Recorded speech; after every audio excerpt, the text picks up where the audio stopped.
Do you know what animal can sleep for 3 years without eating? Neither did I until I started hosting 5 daily trivia questions.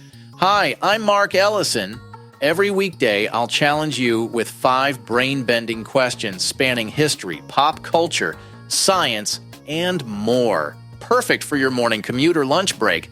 5 daily trivia questions. And by the way, it's the snail that can sleep for 3 years. 5 daily trivia questions wherever you get your shows.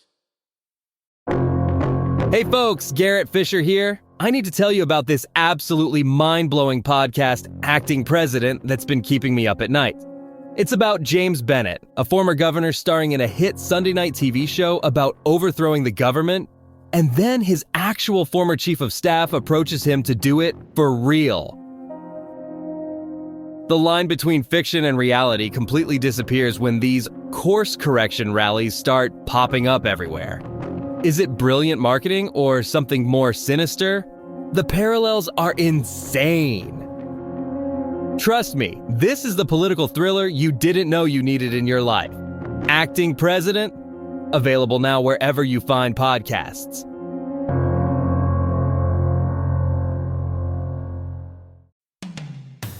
Feeling overwhelmed by negative news? 5 Good News Stories is your daily dose of what's going right in the world. Like the 103-year-old granny who got caught speeding in her sports car because she was living life to the fullest, or the family who found their missing cat after 3 years when it showed up at their vacation rental. Remember Flop the penguin's incredible comeback after his injury? And that guy who broke the world record for most high fives in 24 hours while raising money for charity? These are the stories that remind us the world is still full of wonder and joy. 5 Good News Stories. Pure positivity 3 times a week. 5 Good News Stories, available wherever you get your podcasts. 5 Good News Stories. Calaroga Shark Media.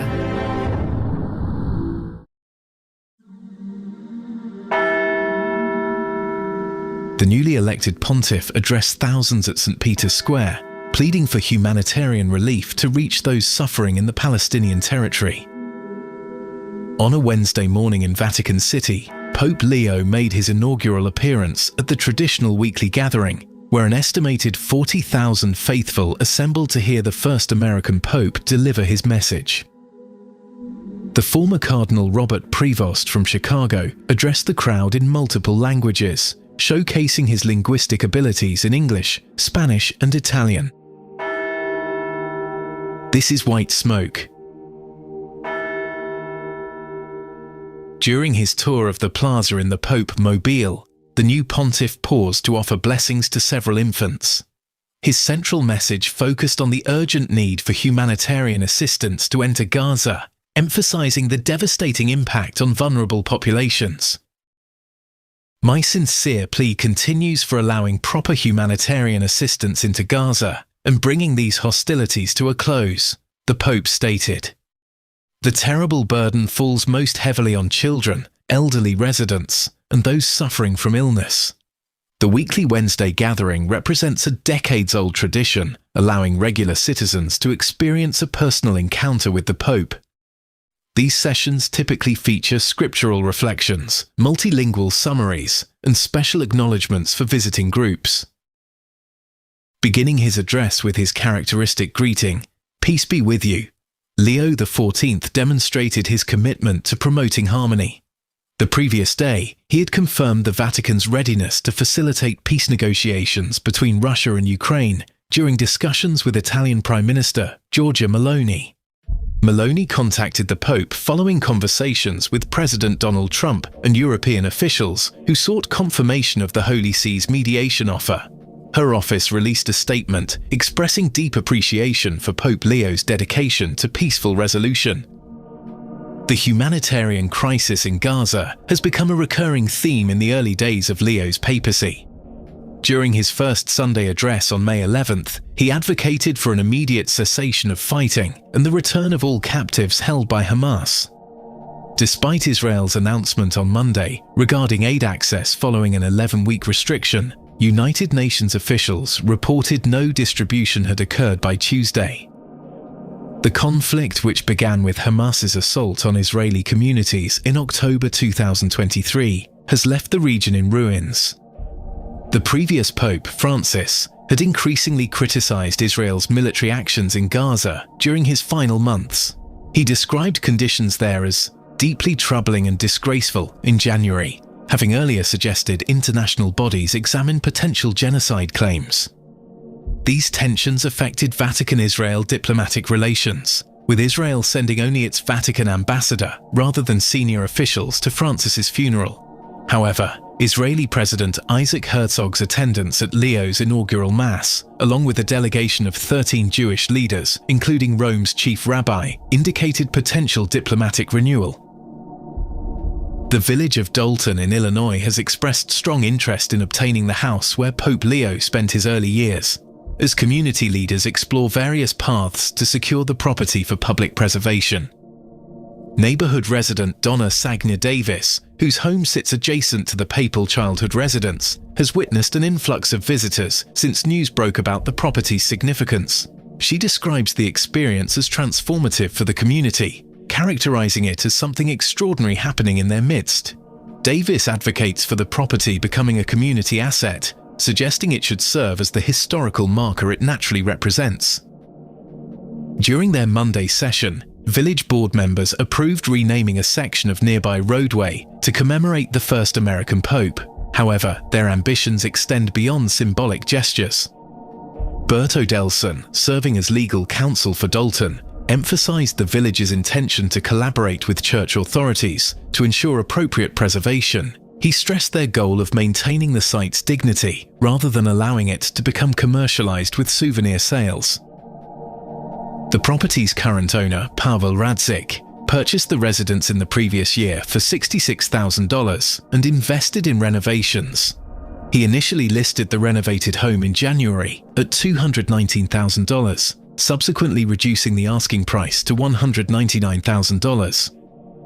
Upon discovering the property's historical significance, Radzik withdrew the listing from the market.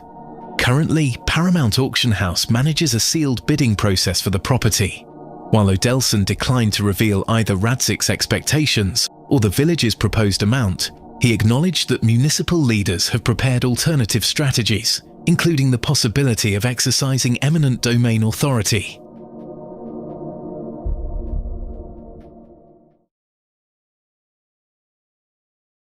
You can get this podcast completely ad-free right now. If you're on Apple, just click the banner that says Uninterrupted Listening, and you'll get your first month free. If you use Spotify or other podcast players, go to calaroga.com/plus. It's just $5 a month, and you'll get access to over 20 premium shows with no interruptions. Binge listen to new series like the political thriller Acting President, Signal Lost, where military secrets land on the wrong phone, and Pager Protocol, the thriller about exploding pagers in the wrong hands. Plus, enjoy daily shows like Palace Intrigue about the royal family, daily comedy news, and 5 daily trivia questions to test your knowledge, and White Smoke, taking you behind the scenes at what's happening right now at the Vatican. You also get all our hot shows like 5 Good News Stories. Enjoy your favorite content without any ad breaks. Remember, Apple users click the Uninterrupted Listening banner for your free first month, and everyone else head to calaroga.com/plus. Get ad-free listening today. The Pope's brother, Louis Prévost, known for his conservative social media presence, visited the Oval Office alongside his wife for discussions with top administration officials. Louis joined President Donald Trump for an Oval Office meeting. White House photographs captured Prévost and his spouse Deborah positioned alongside Trump and Vice President J.D. Vance, all displaying warm expressions during their encounter. According to White House staff member Margot Martin, the gathering proved highly productive and positive. The meeting had been anticipated earlier that day when Trump spoke with media representatives on Capitol Hill, expressing enthusiasm about hosting Prévost, whose social media activity has frequently aligned with conservative political positions.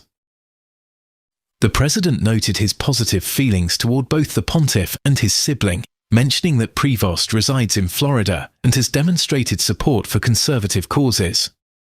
Trump expressed eagerness to welcome him personally at the White House, indicating his desire to offer both a handshake and an embrace.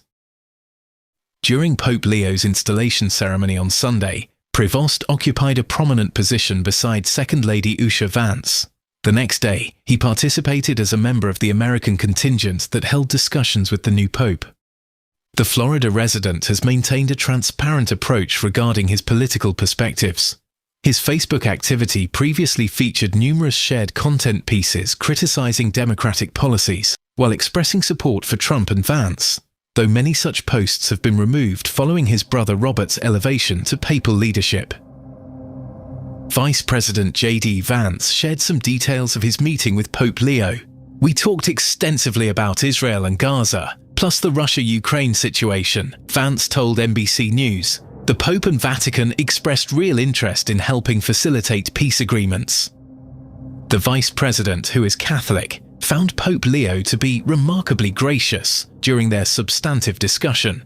This positive interaction came despite the Pope's previous concerns about Trump administration immigration policies when he served as a cardinal.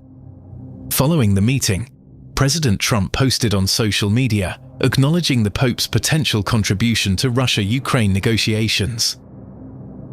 "Having an American Pope presents unique opportunities," Vance noted. "He lacks military forces but possesses extraordinary global influence and convening power. My hope is this begins a productive relationship. If one major outcome emerges from this trip, I hope our Vatican cooperation reduces casualties and humanitarian disasters."